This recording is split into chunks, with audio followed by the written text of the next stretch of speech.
Bond Street District is music, love, weed, drums, melody, collaboration, hooks, Baltimore, beats. A lot of beats. It's a marching band. Yeah. Everywhere I go, it's a marching band. Everywhere I go, it's a marching band. Everywhere I go, it's a marching band. Everywhere I go, it's a marching band. Band, band, band, band, band, band, band, band.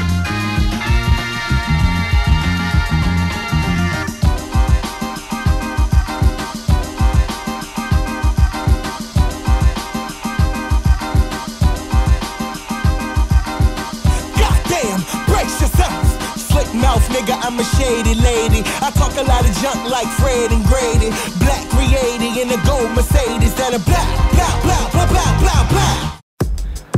Me and Paul met at this club in Baltimore called The Crown, and I met Paul in the green room, and he was like, hey, I've got some tracks. I was like, okay, hey, so I'll come over and I'll listen to them. I totally blew him off for like 2 weeks, and then I finally came down. I was like, oh, okay, this is good. This is like really good. It had a lot of soul to it. I mean, I had heard of DDM through friends and just through the local music scene. I knew who he was, and I knew he had a lot of pull in the area, and I had just been honestly making tracks for a couple of years, trying to just get anything out there, work with some people that wanted to do some good work, and had a lot of people hit me up for, you know, random things, never really coming through. And, you know, when we first met, you know, we were talking for a good long while before we even brought up music and working together and stuff, and I think it just kind of naturally evolved from there. It wasn't more than a couple weeks after we met then that he came by and he was like, yeah, you know, these are pretty good, you know, send me 1 or 2 of those. And I was like, you know, I'm gonna send you a bunch and just see what you think about it. And when I was driving him back home, you know, we were having this conversation. You know, he started saying with the tracks and just kind of how everybody is in, you know, the world today, that everybody's so sleepy, like everything's just so blah right now. Yeah, exactly. And I think that really sparked something, because the second he said that, I saw the wheels turning in his head, and it wasn't till, you know, it was the next morning that he hit me up like, you know what, I think we got to do something with this. Like, you want to try to drop an EP in November?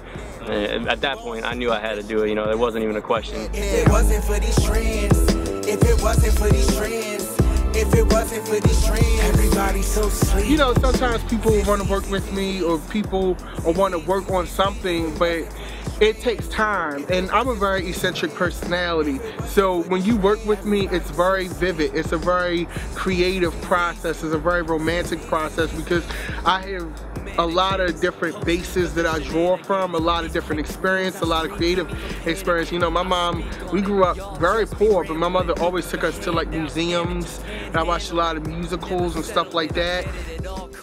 Coming from a music background and being somebody who's grown up with so many different types of music, I'm always trying to bring new things into my beats and bring something more musical and eclectic to things.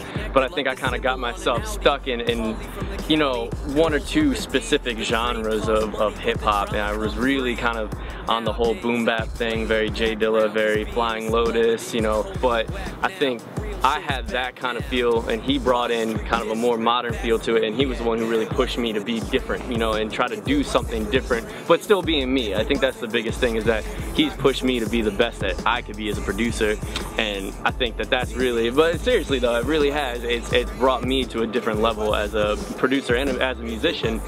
Like, Paul is like very much, he's creative, but he's like, I always say, like, as it pertains to fashion, he's like a seamstress who can design. You know what I'm saying? I'm just a seamstress. I'm just a designer. I can't sew shit, okay? I'm not touching no beat machines, but I know how it's supposed to sound, but that's just not my gift in life. You know, I think as far as like how we work, it's very much a collaboration. And 9 times out of 10, I'll come with the idea, but he'll take that idea to a totally different place that I like. It's like Apple, like, you know, they sell you what you don't think you want yet, and then you like, oh my God, I totally need this in my life. That's kind of like how Paul's production is. A lot of times, like, he'll bring a creative idea, I'll bring a creative idea, but we fully really do mesh it out together. I asked a good fusion, and then we add that weird vocal and like put like, I want to say like a slight reverb on it, and like make it like a little bit more automated, like kind of cyborg-ish. Oh wait, no, not that. I want to be able to take this. I got you. Put like a nice heavy reverb, and then I want to do this.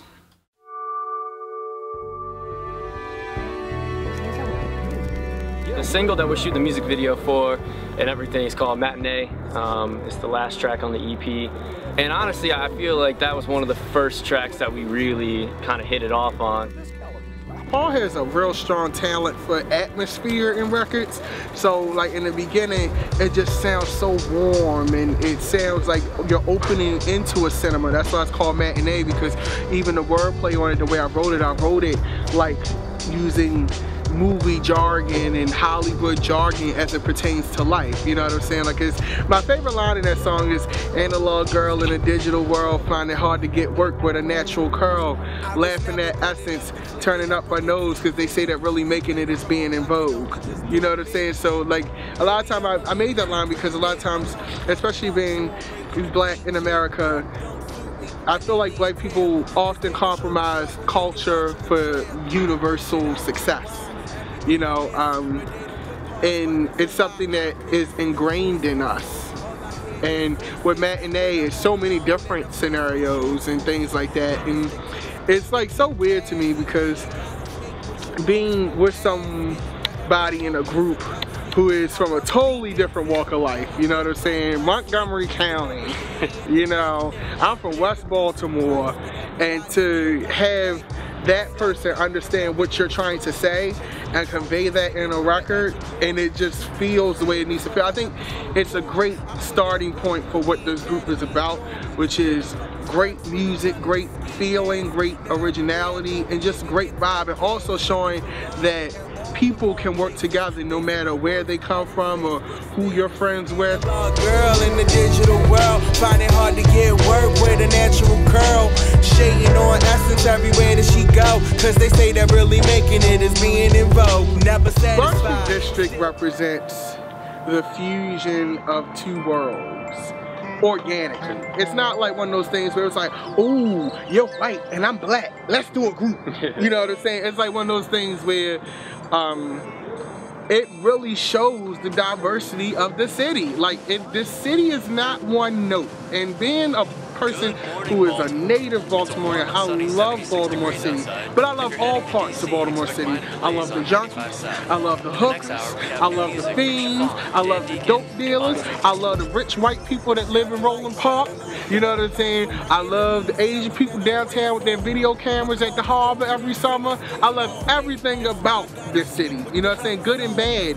And a lot of times they make you feel like it's a bad thing to be proud of where you come from, you know what I'm saying? Like in New York, they say they from New York. They say I'm from Brooklyn, I'm from the Bronx. In Atlanta, hey, Zone 18, I'm from Atlanta, I'm from Baltimore City. You know what I'm saying? I love being from Baltimore City, and I think that this group shows that a duo and an act can be from this city and love this city without compromising that and make world music. Cause I'm a sinner, I ain't never got a clean name. I came back from the other side. The things that you covet, you get hurt by. What's up? This DDM And Paul Hudson. and we're Bond Street District, and we're live on stereo. Huh?